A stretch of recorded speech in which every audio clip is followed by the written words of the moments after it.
धीरे धीरे नदी का स्वभाव बदलने लगा। कुछ महीनों में पानी कम हो गया, खेतों की मिट्टी फटने लगी, कुओं का पानी नीचे चला गया। एक दिन अर्जुन अपने पिता के साथ नदी किनारे गए। जहाँ कभी तेज धारा बहती थी वहाँ अब कीचड़ और सूखी दरारें थीं। पिता ने धीमे स्वर में कहा, नदी अपना रास्ता बदल रही। अर्जुन ने मासूमियत से पूछा, क्या नदी भी शहर छोड़ देती है? पिता ने कोई जवाब नहीं दिया। उस चुप्पी में आने वाले कल की आहट। शहर का बाजार जो कभी रंगों और आवाजों से भरा रहता था अब अजीब सन्नाटे में डूबा था। खाली गाड़ियां खड़ी थी, व्यापारी कमाने लगे थे, दूर के शहरों से संपर्क टूट रहा था। कारीगरों की दुकानें आधी बंद थी। मोहर बनाने वाला बूढ़ा कारीगर अब कम बोलता था। उसने पत्थर पर उकेरते हुए कहा, लिखावट रह जाएगी, भले हम न रहें। अर्जुन ने पहली बार उसकी आंखों में डर देखा। विशाल अनाज घर जो कभी भरा रहता था अब धीरे धीरे खाली हो रहा था। राशन बांटा जा रहा था, हर परिवार को सीमित मात्रा मिलती। बुजुर्ग परिषद बैठी, तय हुआ कुछ लोग दक्षिण की ओर जाएंगे, कुछ पूर्व की ओर। हड़प्पा टूट नहीं रहा था, वो बिखर रहा था। एक सुबह अर्जुन ने देखा, पड़ोसी परिवार अपना सामान बांध रहा था। मिट्टी के बर्तन,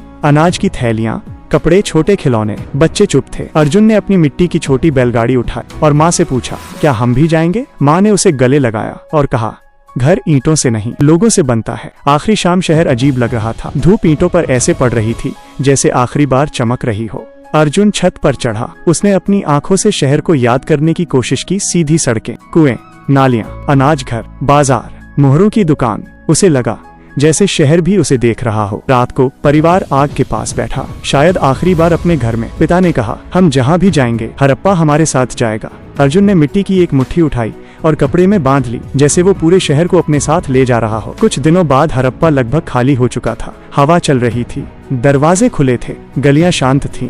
कोई युद्ध नहीं हुआ, कोई हमला नहीं हुआ, बस लोग चले गए और शहर धीरे धीरे समय की धूल में छिप गया। सदियां बीत गईं, मिट्टी की परतें चढ़ती गईं, ईंटें जमीन के नीचे चली गईं। फिर 1920 के दशक में पंजाब क्षेत्र में खुदाई शुरू हुई। सीधी पकी हुई ईंटें मिली, नालियां मिली, अनाज घर के अवशेष मिले, मोहरें मिली, वही रहस्यमयी चिन्ह। दुनिया चौंक गई। ये तो एक उन्नत सभ्यता थी। इतिहासकारों ने नाम दिया सिंधु घाटी सभ्यता। आज भी रहस्य बाकी हैं। उनकी भाषा क्या थी?